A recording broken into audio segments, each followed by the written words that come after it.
हमारे अंजुमन इस्लाम कमेटी चिकोड़ी की तरफ से मुल्ला एंड काजी क्लासेस की एक छोटी सी साइंस लैब आपके सामने दिखा रहे हैं।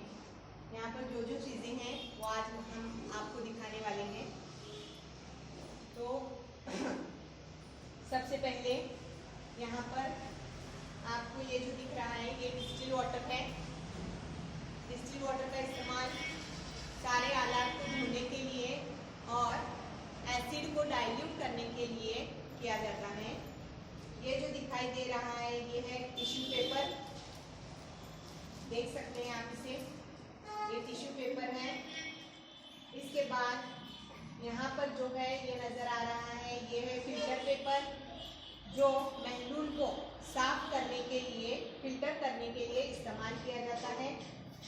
इसके बाद यहाँ पर है मैग्नीशियम रिबन, मैग्नीशियम धात है और इस धात की ये वायर यानी रिबन है।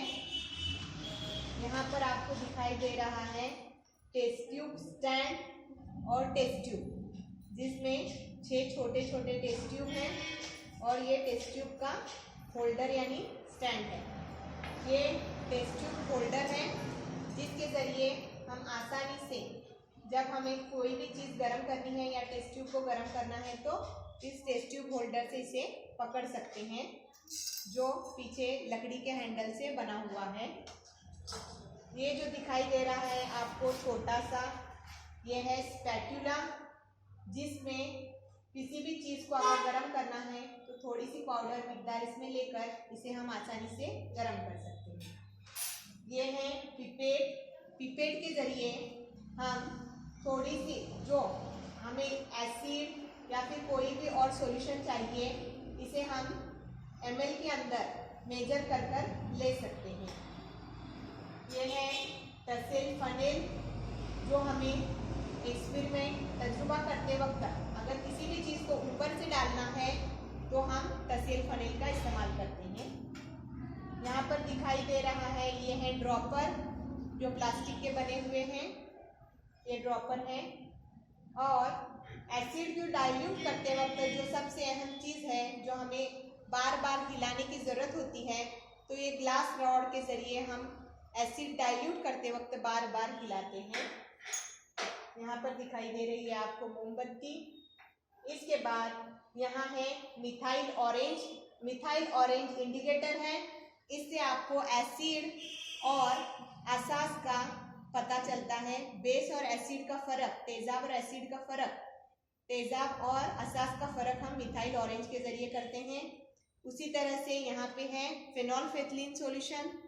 अगर फिनोल्फेथलीन सॉल्यूशन क्या होता है, बेरंग होता है। अगर असास फिनोल्फेथलीन सॉल्यूशन में मिलाया जाए तो इसका रंग गुलाबी हो जाता है और तेज़ाब इसे बेरंग रखता है। इसके बाद यहाँ पर आपको जो नज़र आ रहा है ये है नीला लिटमस पेपर। नीला लिटमस पेपर तेज़ाब के ज़रिए सुर्ख हो जाता है। इसके बाद नीले लिटमस पेपर की तरह ही सुर्ख लिटमस पेपर है, जो असास सुर्ख लिटमस पेपर को नीला बना देता है। तो असास और तेज़ाब की जांच के लिए लिटमस पेपर और इंडिकेटर बहुत ज़रूरी होते हैं। उसी तरह असास और तेज़ाब की जांच के बाद वो कितने कौलवी हैं, यानी वो कितने तेज़ हैं या फिर हल्के हैं, इसका पता हमें पीएच इंडिकेटर, पीएच पेपर के ज़रिए दिखाई देता है। आप इसे देख सकते होंगे, ये है पीएच पेपर जो आपको नज़र आ रहा है, ये है पीएच पेपर।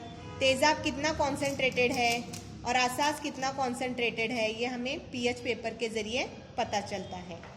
इसके बाद आपको दिखाई दे रहा होगा यहाँ पर स्टैंड, जो किसी भी तजुर्बा करने के लिए स्टैंड का होना बहुत ज़रूरी है।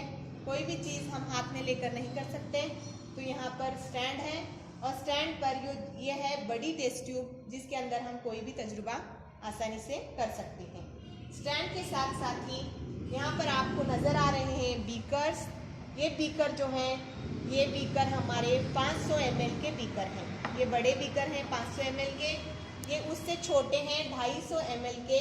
ये आपको जो नज़र आ रहे हैं ये 250 ml के बीकर हैं। इसके बाद ये जो है वो कोनिकल फ्लास्क है।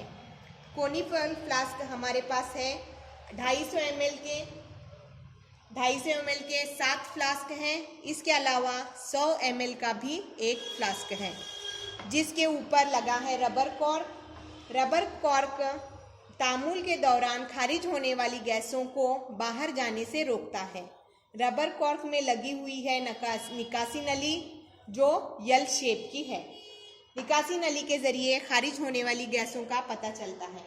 इसके बाद हमारे पास है round bottom flask. Round bottom flask जो हमारे पास 250 ml के हैं वो 5 हैं, और यहाँ पर इसे लगाने के लिए हमारे पास है रबर कॉर्क, जिसमें 2 सुराख वाले रबर कॉर्क भी हैं और 1 सुराख वाला रबर कॉर्क भी है। इसके अलावा हमारे पास बहुत सारे वॉश ग्लासेस हैं, जो वॉच ग्लास हमें कोई भी एक्सपेरिमेंट करने के लिए या फिर देखने के लिए बहुत ज़रूरी होता है कि इसके अंदर हमें कांच के जरिए आसानी से किसी भी थोड़ी सी चीज़ को भी हम इसमें रख सकते हैं, और वॉच ग्लास बहुत ज़रूरी है एक्सपेरिमेंट के लिए। इसके बाद हम देखते हैं कि हमारे पास है कैल्शियम हाइड्रोक्साइड। कैल्शियम हाइड्रोक्साइड की बोतल है हमारे पास, जिसमें कैल्शियम हाइड्रोक्साइड है। ये जो है वो बेरियम क्लोराइड BaCl2, और ये जो है कॉपर सल्फेट, और यहाँ पर जो नज़र आ रहा है कैल्शियम कार्बोनेट, और ये है सोडियम क्लोराइड। सोडियम क्लोराइड यानी आम नमक, जो साफ फॉर्म में, प्योर फॉर्म में हमारे पास मौजूद है। इसके बाद यूनिवर्सल इंडिकेटर, पीएच पेपर की तरह ही यूनिवर्सल इंडिकेटर का एसिड और बेस का कॉन्सेंट्रेशन देखने के लिए इस्तेमाल किया जाता है। इसके बाद है हमारे पास सोडियम हाइड्रोक्साइड, इसके बाद sodium metal, zinc metal, potassium metal और कैल्शियम मेटल है। इसके अलावा हमारे पास इलेक्ट्रोलाइट यानी वाटर वोल्टामीटर है, जिसके अंदर पानी में मौजूद ऑक्सीजन का और हाइड्रोजन गैस का हम इसमें पता लगा सकते हैं। ये वाटर वोल्टामीटर है। इसके बाद हम जाएंगे अंदर, वहाँ पर भी हमारा थोड़ा सा सामान है वो देखने के लिए। तो यहाँ पर है हमारा छोटा बीकर जो 100 ml का है। इसके बाद है इधर 250 ml का बीकर। ये जो है वो स्पिरिट लैंप है। स्पिरिट लैंप के ज़रिए हम किसी भी चीज़ को गर्म कर सकते हैं, तो इसमें जो भरा हुआ है वो स्पिरिट है। इसके बाद हमारे पास है कुछ एसिड, तो ये है HCl हाइड्रोक्लोरिक एसिड की बोतल। इसके बाद यहाँ पर है HNO3 यानी नाइट्रिक एसिड की बोतल, और यहाँ पर है H2SO4 सल्फ्यूरिक एसिड की बोतल। इसके बाद हमारे पास है थोड़ा सा स्पिरिट और थोड़ा सा मिट्टी का तेल यानी केरोसिन रॉकेल, और यहाँ पर है डिस्टिल वाटर।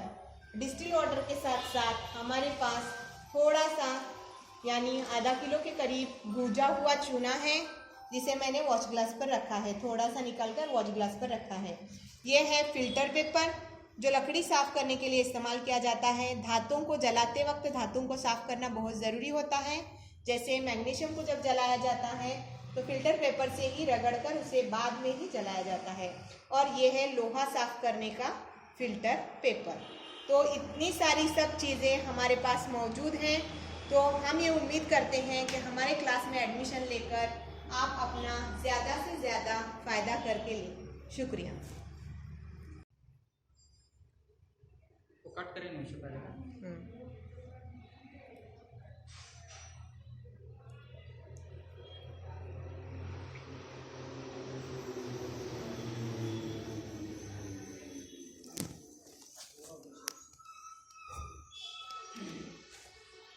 आप देख रहे हैं कि हमारे पास केमिस्ट्री लैब का, साइंस लैब का कितना सारा सामान है।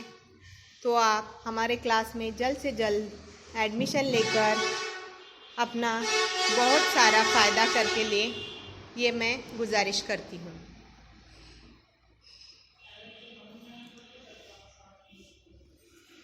बंद में